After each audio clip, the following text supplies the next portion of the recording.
حناف ہیں، حنفی اپنے آپ کو کہتے ہیں بیچارے، چاہے وہ ہندوستان کے ہوں پاکستان کے، میں عوام حنفی کی بات میں نہیں کر رہا، معاف کیجئے گا، میں علماء کی بات کر رہا ہوں جو کتابیں لکھتے ہیں، جو تقریریں کرتے ہیں، میں ان کی باتیں نوٹ کر رہا ہوں، اور ظاہر ہے کہ عام لوگ جب وہ باتیں سنیں گے تو وہ بھی وہی باتیں کہیں گے. اپنے اپنے اماموں کی شان میں وہ کہانیاں اور وہ کرامتیں گڑھی گئیں، اور وہ باتیں کہیں گی کہ علامہ والحفیظ کہا گیا کہ امام ابو حنیفہ رحمۃ اللہ علیہ، ہمارے ہاں کے جو حنفی لوگ ہیں وہ یہی بیان کرتے ہیں کہ ہمارے امام ابو حنیفہ رحمۃ اللہ علیہ خانہ کعبہ کے اندر ایک ٹانگ پہ کھڑے ہو کر کے انہوں نے قرآن کریم پورا مکمل پڑھا.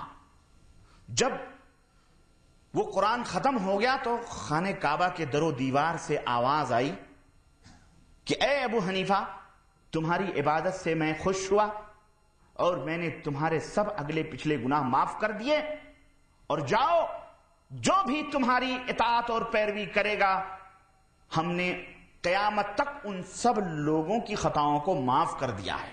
استغفر اللہ. یہ تو اللہ نے اپنے نبی کی امت کے بارے میں نہیں فرمایا کہ فرمایا ہے کہ اے نبی جاؤ، آپ کی امت کے اگلے پچھلے سارے گناہ میں نے معاف کر دیے. جو نبی اس سے بڑھ کر کے اللہ کی عبادت کرنے والا کوئی پیدا ہوا ہے؟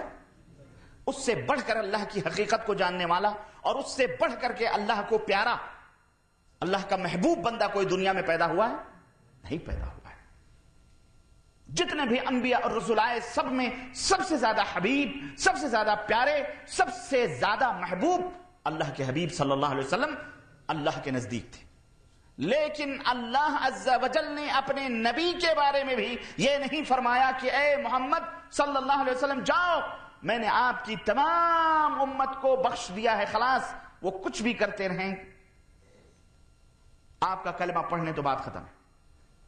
اللہ تعالیٰ نے یہ بھی نہیں فرمایا ہے، کہیں نہیں فرمایا ہے، بلکہ جو گنہگار ہوگا اس کو سزا ملے گی، جو شرک کرے گا وہ جہنم میں جائے گا. پورا کھول کھول کے اللہ نے بیان. تو پھر یہ امام کے رتبے کو نبی سے بڑھانا ہوا کہ نہیں ہوا؟ بولو. جو شان نبی کی نہ ہو وہ انہوں نے امام کی شان رکھی ہوئی ہے. بہرحال وہ میں تو ابھی بتاؤں گا. میرے عزیز، میرے دوست، اسلام ایک عظیم نعمت ہے. بہت ساری نعمتیں اللہ عز و جل نے ہمیں عطا فرمائی ہیں، لیکن ان نعمتوں میں سب سے عظیم نعمت اسلام ہے، جسے اللہ عز و جل نے اپنے پیارے نبی حضرت محمد الرسول اللہ صلی اللہ علیہ وسلم کو دے کر کے اس خاکدان گیتے میں مبعوث فرمایا ہے، اور اللہ کے نبی کے ہاتھوں پر اس دین کو مکمل کر دیا ہے. اور ارشاد فرمایا حجۃ الوداع کے موقع پر، اور اس کے بعد صرف 2 مہینہ اللہ کے نبی زندہ تھے. اللہ کے رسول صلی اللہ علیہ وسلم اس آیت کریمہ کے نازل ہونے کے صرف 2 مہینے بعد آپ کا انتقال ہو گیا. اللہ رب العزت نے ارشاد فرمایا حجۃ الوداع کے موقع پر، الیوم اکملت لکم دینکم واتممت علیکم نعمتی ورضیت لکم الاسلام دینا، کہ اے نبی میں نے آج کے دن تمہارے دین کو مکمل کر دیا ہے. اس کے بعد میں بھی کچھ آیتیں نازل ہوئیں، مگر وہ احکام کی آیتیں نہیں تھیں، بلکہ وہ آیتیں وعظ و نصیحت کی تھیں. اللہ عز و جل نے ارشاد فرمایا اب یہ دین مکمل ہے اور میں اسلام سے راضی اور خوش ہوا، میرا پسندیدہ دین اسلام. یہ دین کے اندر اب کمی بیشی کرنے کی کسی کو اتھارٹی نہیں. اللہ نے اپنے نبی کو کیوں بھیجا؟ اللہ نے اپنے رسول کو کیوں بھیجا؟ اللہ نے فرمایا هو الذی ارسل رسولہ بالہدی ودین الحق لیظہرہ علی الدین کلہ. ہم نے رسول بھیجا ہے، علم دے کر کے اس کو بھیجا ہے اور شریعت دے کے بھیجا ہے. علم اور عمل، یہ 2 چیزیں دے کر کے میں نے بھیجا ہے. خدا یہ علم ہے اور دین حق یہ شریعت خداوندی. یہ دونوں چیزیں دے کر کے میں نے بھیجی ہیں. کیوں؟ لیظہرہ علی الدین کلہ، تاکہ تمام دینوں پر اس کو غالب کیا جائے. کوئی مذہب، کوئی دین نہیں چلے گا. اگر دین ہوگا تو اللہ کا بھیجا ہوا دین حضرت محمد الرسول اللہ صلی اللہ علیہ وسلم جو لے کر کے آئے ہیں. اللہ عز و جل نے ارشاد فرمایا ما کان لمؤمن ومؤمنۃ اذا قضى الله ورسوله امرا ان يكون لهم الخيرة من امرهم. کہ نبی کی شان یہ ہے کہ اللہ اور اس کے رسول جس بات کا فیصلہ کر دیں، کسی مومنہ عورت کو نہ کسی مومن مرد کو اس بات کی اجازت ہے کہ ان کے حکم کے خلاف سرے منہ بھی حرکت کر سکیں. ان کا کوئی اختیار اپنا نہیں ہوگا. اللہ اور اس کے رسول کے احکام اور اللہ اور اس کے رسول کے فرمودات کی روشن کے سامنے کسی مومن مرد کسی مومنہ عورت کو یہ حق نہیں دیا جا رہا ہے کہ ان کی بھی اپنی کوئی خواہش ہوگی، ان کی بھی اپنی کوئی چاہت ہوگی۔ اسی لیے اللہ عز و جل نے ارشاد فرمایا اتبعوا ما انزل الیکم من ربکم، اے دنیا کے لوگوں اتباع کرو ان باتوں کی جو تمہارے رب کی طرف سے تمہیں بتلائی جا رہی ہیں، ان کی اتباع کرو۔ ولا تتبعوا من دونه اولیاء، اور اللہ کے جو دوسرے اولیاء ہیں ان کی اتباع اور پیروی، اولیاء صرف جو اللہ کے اولیاء ہیں ان کی اتباع اور پیروی، اللہ کی اتباع اور پیروی کرو، صرف اللہ عز و جل کی، جو وہ نازل کر رہا ہے اپنے نبی پر اور نبی کے ذریعے تم تک پہنچ رہی ہیں وہ باتیں، ان کی اتباع اور پیروی کرو۔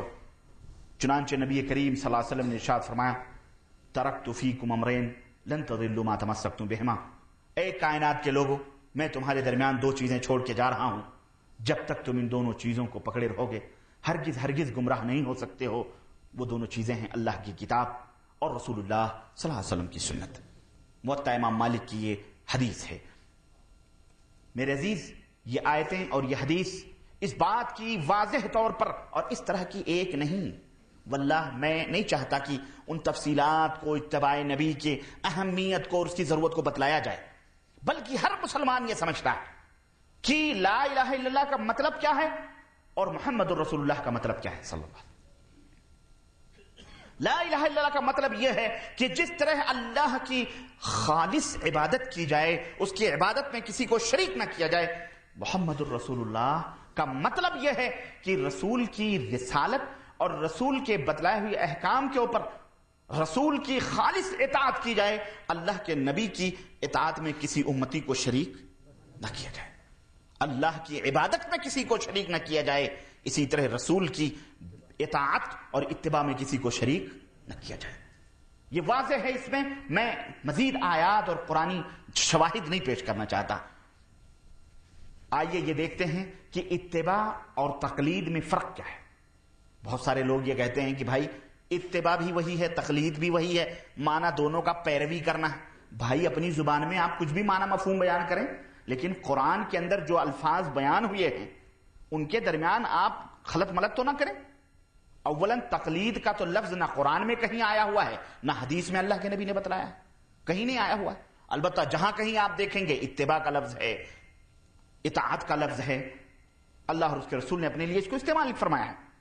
تو اتباع اور تقلید میں فرق کیا ہے؟ تو آئیے بتاتے ہیں۔ پہلے تو آپ نے یہ سمجھ لیا تقلید کس کو کہتے ہیں، تو پھر وہی میں ریپیٹ کر رہا ہوں، تقلید یہ ہے کہ بغیر دلیل اور بغیر ثبوت کے کسی امتی کی بات کے اوپر عمل کرنا، یہ تقلید ہے۔ اور اتباع کیا ہے؟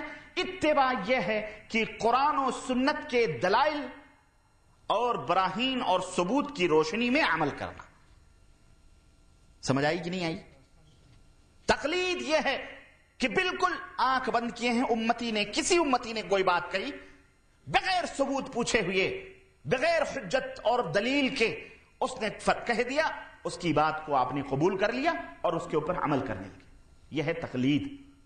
اور اتباع یہ ہے کہ آپ کو جن باتوں کے کرنے کا حکم دیا جا رہا ہے اس کا ثبوت موجود ہے۔ یہ کس نے کہا؟ اللہ نے کہا۔ یہ کس نے کہا؟ رسول نے کہا۔ اس کا ثبوت موجود ہے۔ یعنی یوں سمجھ لیں، ایک راہ وہ ہے جس کی طرف تاریکیاں ہی، جو راہ تاریک ہی تاریک ہے، اور ایک راہ وہ ہے جس کے اوپر روشنی ہی روشنی ہے۔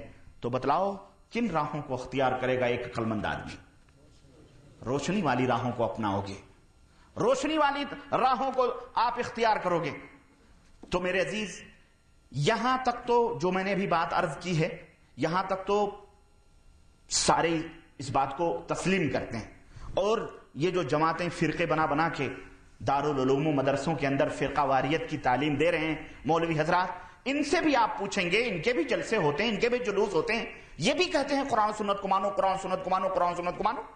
یہاں تک تو سب تسلیم کرتے ہیں کہ قرآن بھی برحق ہے، احادیث بھی برحق ہے، ہم سب مانتے ہیں، سب دعویٰ کرتے ہیں کہ ہم بھی قرآن مانتے ہیں، ہم بھی حدیث مانتے ہیں۔ لیکن سوال یہ پیدا ہوتا ہے کہ ہم جیسا ایک سادہ سودہ آدمی